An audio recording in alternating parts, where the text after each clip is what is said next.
Hello everyone, my name is Chris and welcome back to another game review. Today I'm gonna be reviewing Splinter Cell Blacklist, and as usual I'm quickly gonna go through the story of this game to tell you in short what this game is all about. Then I'm gonna share my own opinions and thoughts about the game, so in case you didn't play it, one big spoiler alert across the screen. And yeah, just click away from this video and come back after you play a game if you want to. If you don't want to, you don't have to, it's totally okay. But if you really are interested in my opinions and thoughts about this game right now, then stay with me till the end of this video and let's get started.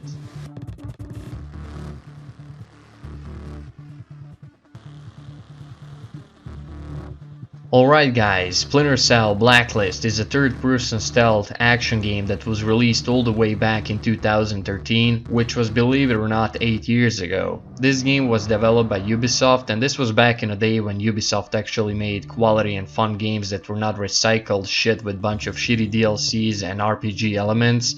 And this game was developed in Unreal Engine, actually in more modified version of it called Lead Engine. And story of Splinter Cell Blacklist follows again our legendary Sam Fisher, protagonist that you play with through the entire Splinter Cell franchise. And this time he and his team have to put an end to this terrorist organization called the Engineers that demand US troops to be pulled off their territory, or they will keep attacking America every few days, and these attacks are called blacklists. So Sam and his team have to put an end to this organization, a series of these blacklist attacks. And that's it, in short. That's the entire story of this game. There is also this villain, a leader of this terrorist organization, and they're also searching for him through the entire game, trying to get their hands on him. And that's it. In my opinion, this is a fine set for this game, fine story. It's not some sort of super interesting story that you'll say like, wow, this was great story or whatever. No, it's not like that. It's just a story that was made for action stealth game, and it fits nice for its environment, and I definitely enjoyed it for what it was.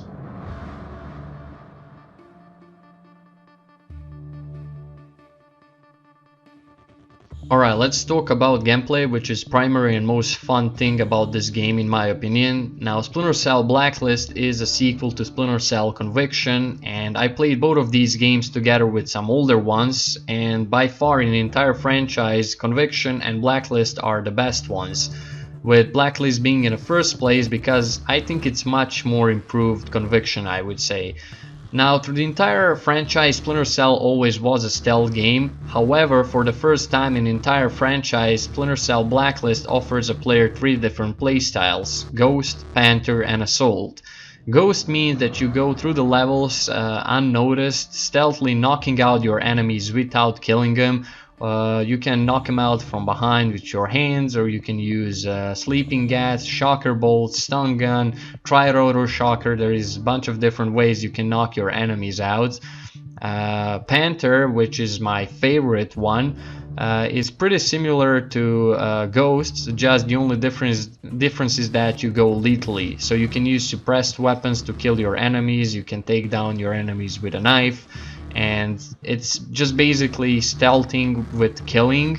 And the last playstyle is Assault, which is loud and aggressive gameplay with using frag grenades and unsuppressed weapons and just pretty much fucking the shit up and John Wicking the shit out of everyone.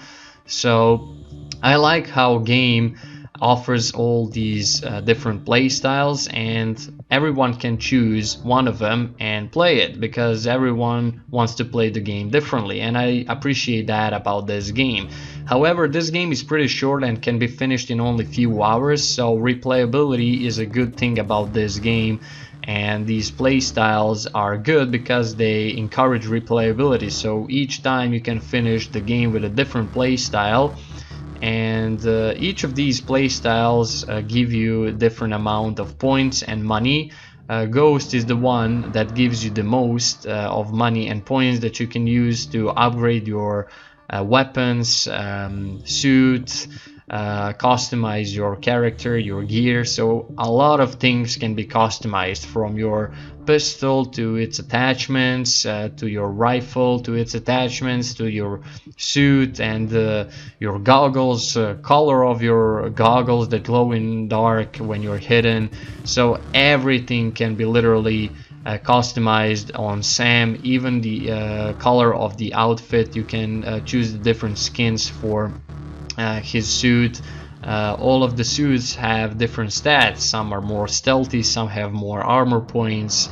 The same thing is with the weapons and its attachments. Some give you more accuracy, some give you bigger clip magazine, some give you more damage.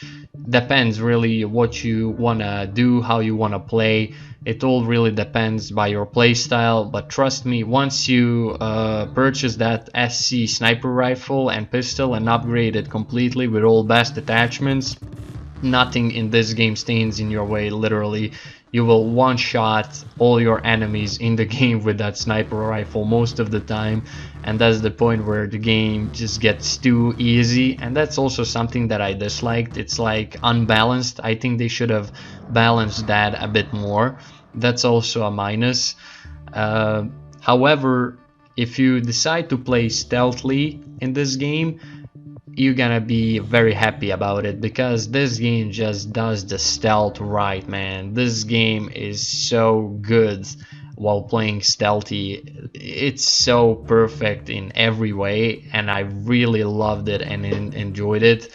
So in Splinter Cell Conviction, they added this mark and execute option, where you can mark your targets and then execute them with a pistol in slow motion or with a rifle, whatever you have in your hands. And in Splinter Cell Blacklist, they just stepped it up with cool animations. Now Sam is a tactical operative, and everything he does is so tactical. The way he holds his gun, the way he reloads, the way he moves, it really reminds me of John Wick and how he angles his pistol while he's holding it and shooting it.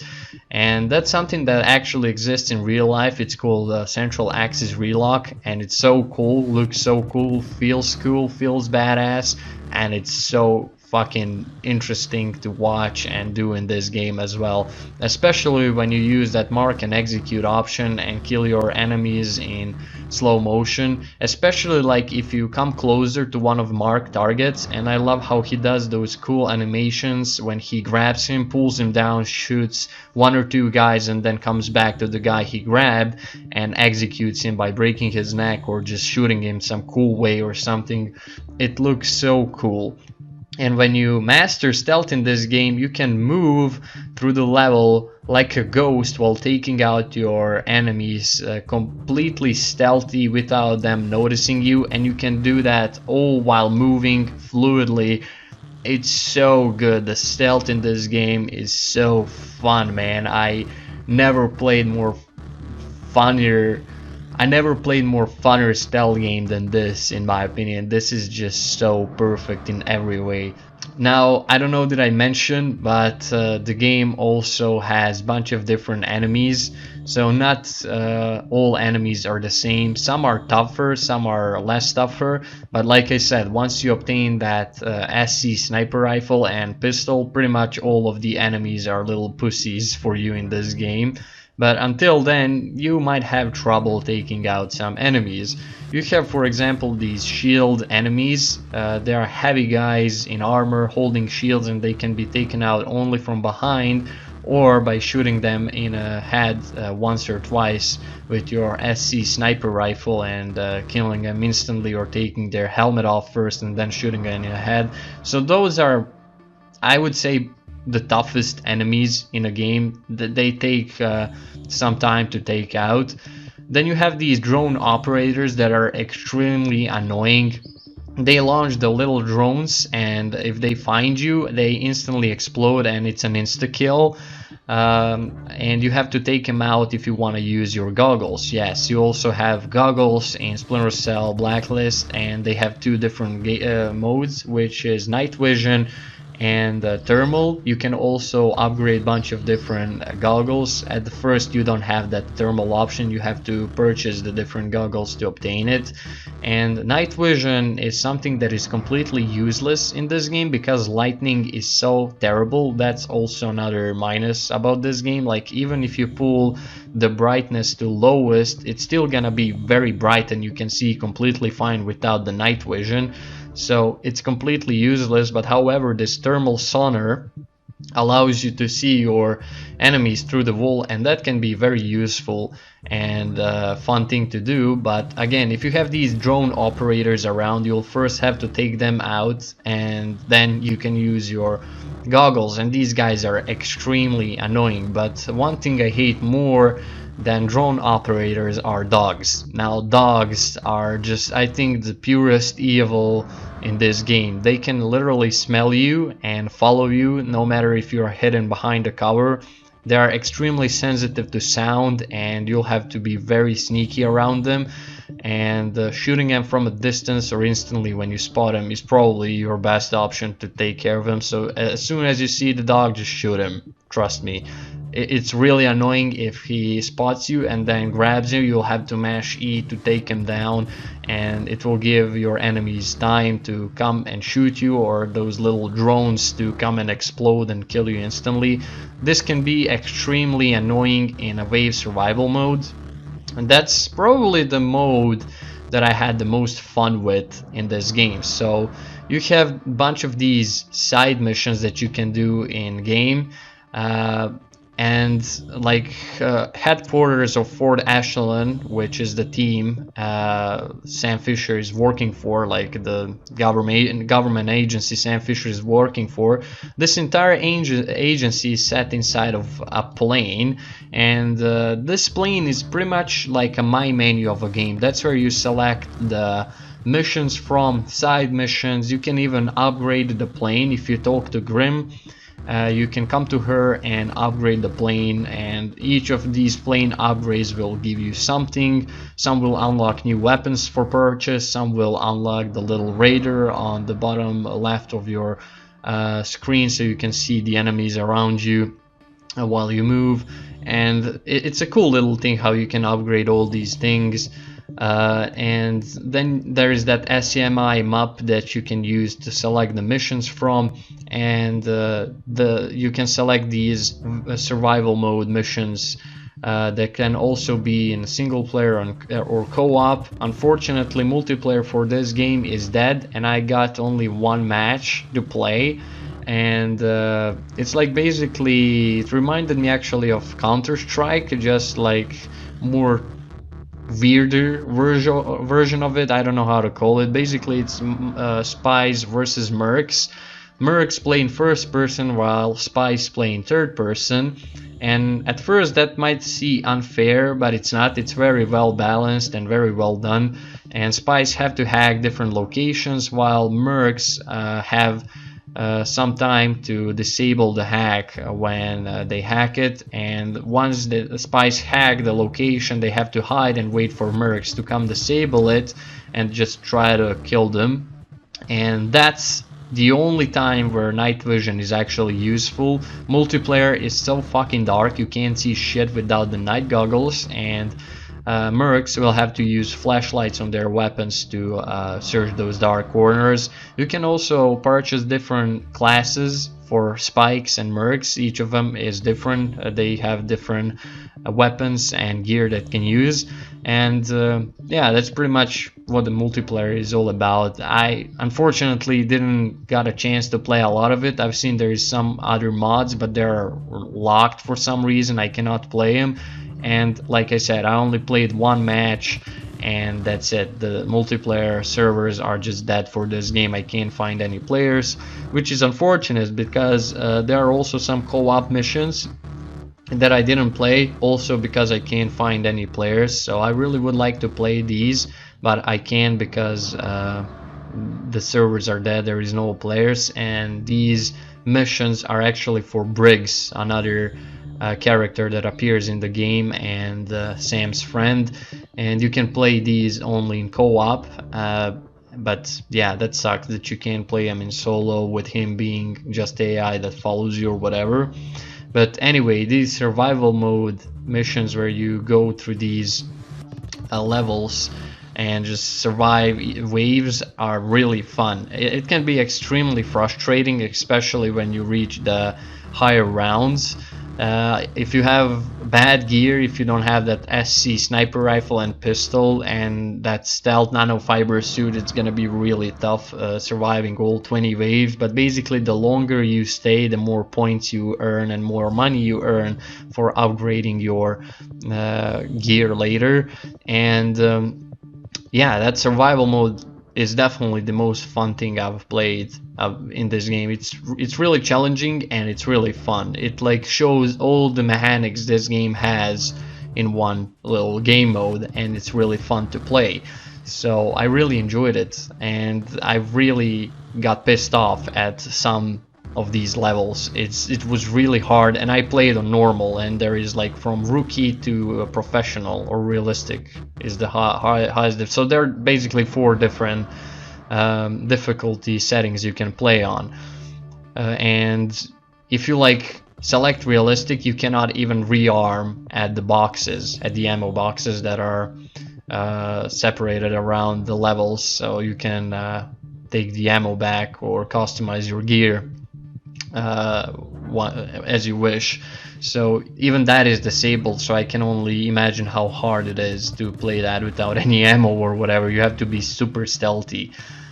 Also love how you can interact with the things around the play. Not only you can talk to the characters, and each of the characters for you has side missions that you can play, but also there is one little detail that I liked is there's a phone on the plane, and you can call Sam's daughter, Sarah, and you can talk to her after each mission, and as you progress through the game she'll say to you different things, and each time dialogue is gonna be different, so that's pretty cool. Also, while playing missions, you can find these laptops or dead drops that you can just hack for real quick or pick up, and that will give you like seriously big amount of money at the end of a mission. So that's like a little bonus that you can pick up.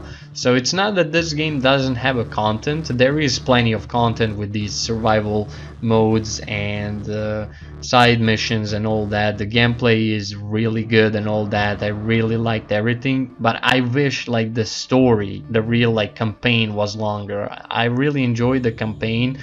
And missions are also really short. You literally go from point A to point B and that's it. Objectives are simple as fuck and it's just too easy, and I wish that was longer.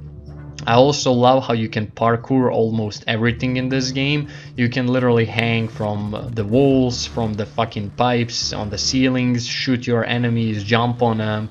You're pretty much like a predator hunting its prey, especially with those thermal goggles. It really feels like you're a hunter and you just have a room full of enemies and you just hunt them down one by one.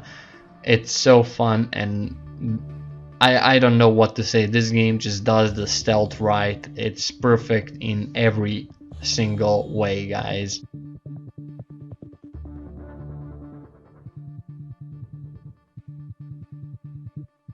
Alright, for the end, as usual, let's talk about graphics and optimization of Splinter Cell Blacklist.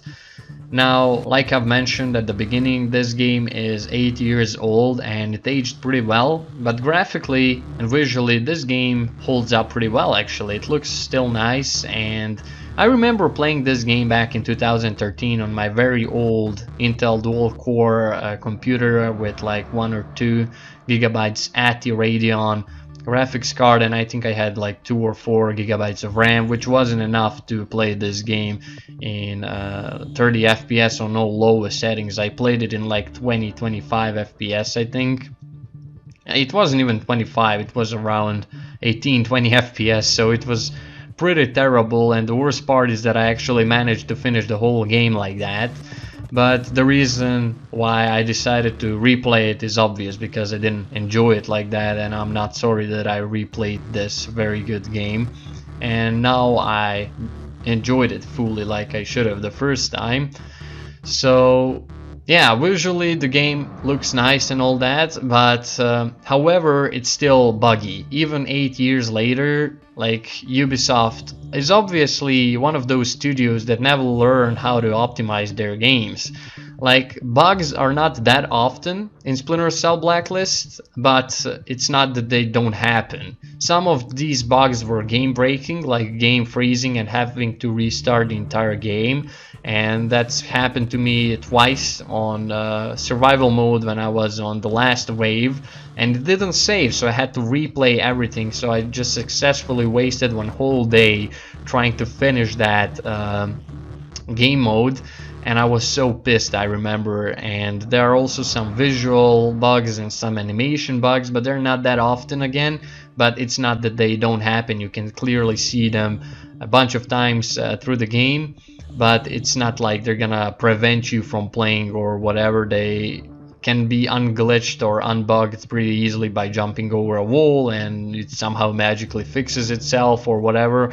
But yeah, it's not that there is no bugs or whatever. There still is some bugs. Some are more serious, some are less serious, but the good thing is that they are not often. They happen rarely, but they are in the game, unfortunately. Even after 8 years, these guys didn't fix the game. I guess they just don't care or whatever. But from the frame rate side, the game runs very smoothly. I ran it on all maxed out possible settings on 1080p resolution and 60 plus FPS, and these are my PC specs. My GPU is AMD RX 5600 XT GDDR6. My CPU is Ryzen 7 3700X 3.60 GHz 8-core processor, and my RAM memory is HyperX Fury 16 gigabytes DDR4, and that's it. Those are my PC specs that I have used to play this game on, and it ran all smooth and perfect. And yeah, I think this was a really nice experience replaying this game. I definitely don't regret it. This is definitely one great game. It does have some minuses, that's inevitable. There is definitely some downsides, but mostly it's okay, and it's really enjoyable and fun game to play. And honestly, it's one of the best stealth games that I have ever played in my life. It just does the stealth right, looks cool, feels badass. And if you're a fan of third-person stealth action games, I totally recommend you to check out both Splinter Cell Conviction and Blacklist. You're not gonna regret it. Those are great games. I really appreciate them and love them, even though Blacklist is much better than Conviction in every way. But yeah, Conviction's not bad either. I actually even thought of playing it on my channel maybe later, but we'll see. However, guys, if you enjoyed this game review, then go ahead and leave a like, share, comment, or subscribe if you want to. If you don't want to, you don't have to. It's totally okay.